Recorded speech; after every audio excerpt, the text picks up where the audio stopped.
प्यार करना बहुत लोग सिखाते हैं,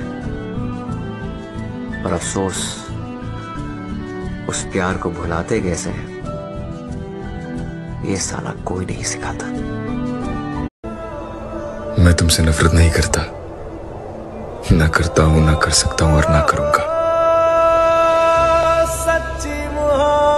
लेकिन ऐसा नहीं है कि मैंने तुमसे नफरत करने की कोशिश नहीं करी, बस कर नहीं पाया।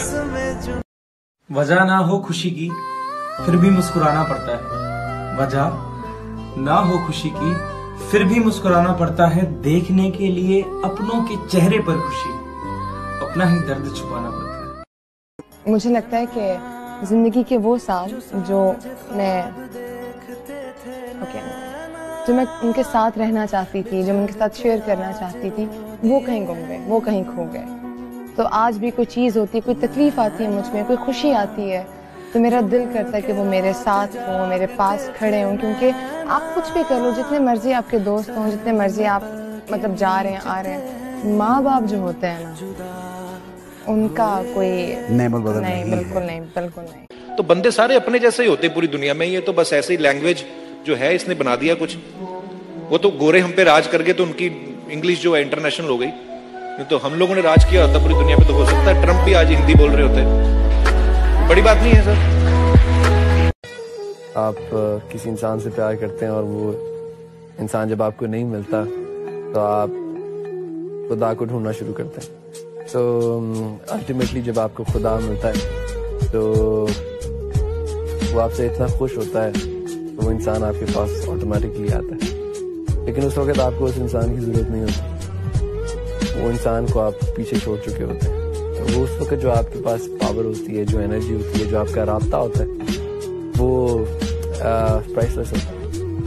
तो आपको फिर बाकी सब चीजों की जरूरत नहीं पड़ती। तो कई बार हमें जिंदगी में ऐसे इंसान से प्यार हो जाता है जो हमें प्यार नहीं करता। ऑल्दो प्यार में कोई शर्त नहीं होती, मगर हम हमेशा अपने लव को पाने की कोशिश करते हैं। वन साइडेड लव की शुरुआत ही कुछ ऐसी होती है, हमें पता ही नहीं चलता कि कब प्यार हो जाता है। मैं कहना चाहता हूँ कि एक तरफा प्यार भी रिलेशनशिप होता है। एक मिनट, सामने वाला पार्टिसिपेट नहीं कर रहा है, इसका मतलब ये नहीं कि मेरा इन्वेस्टमेंट नहीं है इसके अंदर। जब तक हम किसी के हमदर्द नहीं बनते, हम दर्द से और दर्द हमसे जुदा नहीं होता। प्लीज मैं हमेशा कहती हूँ कि जजमेंटल मत हो, क्योंकि आपको नहीं पता किसी की कहानी क्या है, कौन क्या कर रहा है। तो अगर आप किसी का दुख खत्म नहीं कर सकते, कम नहीं कर सकते, किसी की तकलीफ, तो उसको बढ़ाएं भी मत अपने लफ्ज़ों में। जिस महफिल ने ठुकराया हमको, क्यों उस महफिल को याद करें। आगे लम्हे बुला रहे हैं, आओ उनके साथ चले। थोड़ा बहुत हम भी लिख लेते हैं। अच्छा है, आगे सुनो। नहीं, आगे नहीं सुनूंगा। आगे सुनाऊंगा तो आप हमें प्रपोज कर बैठेगी। कि जब कोई इंसान किसी का दिल दुखाता है तो फिर अल्लाह कहता है कि फिर मेरा ताल्लुक नहीं है उस बात से, फिर वो तुम्हारा उस बंदे का ताल्लुक है। पहले तुम उससे माफ़ी मांगो, फिर मैं तुम्हें माफ़ करूंगा। अगर वो तुम्हें माफ़ कर देता है तो। जब मेरी कश्ती साबितो सलीम थी तो साहिल की तमन्ना किसको थी? अब इस शकिस्ता कश्ती में साहिल की तमन्ना कौन करे? मेरी जिंदगी ना एक बंद किताब की तरह है, कभी किसी ने इसको खोला नहीं। जिसने खोला उसने कभी पढ़ा नहीं, और जिसने पढ़ा उसने कभी समझा नहीं, और जो समझ सके ऐसा कोई कभी मिला नहीं। When you're in college, you're in private space with your girl. मगर जब शादी की बात आती है तो 10 लोग खड़े हो जाते हैं, तुम्हें जज करते हैं, बातें करते हैं, फैसले लेते हैं तुम्हारे लिए। If after all this nonsense and chaos, if you still stand strong, तब जाकर बनती है रिलेशनशिप। मेडिकल साइंस और इश्क, दिल के बारे में दोनों की राय बड़ी अलग है। साइंस कहता है दिल में हड्डी नहीं होती, इश्क कहता है अगर ऐसा होता है तो दिल टूटता कैसे है।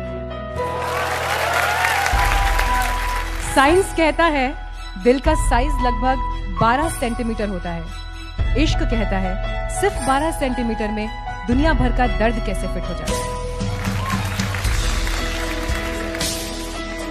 उन चीजों के लिए वक्त निकालो जिनसे तुम्हें सचमुच खुशी मिलती है, लाइक कुकिंग।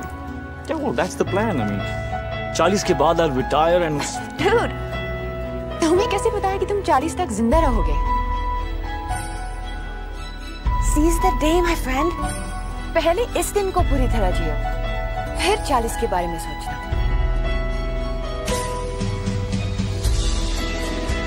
इस दुनिया में सबसे मुश्किल काम अपने आप को खुश रखना है। ये बात तो सही कह रही हो तुम। इसलिए खुशी का जो मौका मिले उसे लूज मत करो। जो मोहब्बत देता है उसकी मोहब्बत को एक्सेप्ट करो, और जो मोहब्बत नहीं देना चाहता उसकी परवाह मत करो। यार मैं कोई टीनेजर थोड़ी हूँ, I'm a married woman now।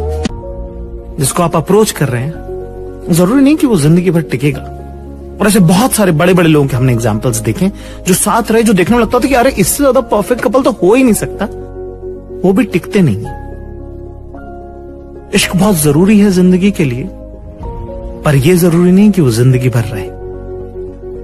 पर एक चीज जो जिंदगी भर आपके साथ रहती है, आखिरी सांस तक आपके साथ रहती है, वो है आप और आपका आत्मसम्मान। जिंदगी क्या है? जिंदगी एक बहुत खूबसूरत सा तोहफा है जिसमें हमें हमेशा आगे बढ़ना चाहिए और पीछे जो चीजें हुई होती हैं उनसे सीखना चाहिए। And we should just keep growing, because आप जिंदा किसी मकसद के लिए हो। आपको अपना मकसद ढूंढना चाहिए। हम सब लोग गम लेके बैठ सकते हैं कि मेरे साथ ये हुआ वो हुआ, और या फिर हम आगे बढ़ सकते हैं, तो आगे बढ़ना चाहिए और नए एक्सपीरियंसेस गैदर करने चाहिए, एक्सप्लोर करना चाहिए, ट्रैवल करना चाहिए। माफ कर देना कितना जरूरी है? बहुत जरूरी है। और आप माफ किसी को इसलिए नहीं करते क्योंकि दूसरा इंसान डिजर्व करता था फॉरगिवनेस। आपको दूसरे को माफ करना चाहिए अपने पीस के लिए, क्योंकि अगर आप माफ नहीं करोगे तो आप आगे नहीं बढ़ोगे। आप माफ कर दो। हम सबको आई थिंक लाइफ में ये टाइम आता है जब आपको ऐसा फील होता है कि यार मेरा क्यों नहीं हो रहा है, कुछ गलत किया क्या मैंने, और आप कुछ और करने लगते हो। आपको कहीं कॉम्प्रोमाइज करना पड़ता है। और मेरे डीप डाउन मेरी फीलिंग यही है कि लाइफ में जो चीज बहुत ज्यादा प्यारी लगे ना, जो दिल के बहुत करीब हो, वो करते रहना चाहिए यार। चाहे उसमें ज्यादा सक्सेस मिले थोड़ी मिले, लेकिन दिल खुश रहे।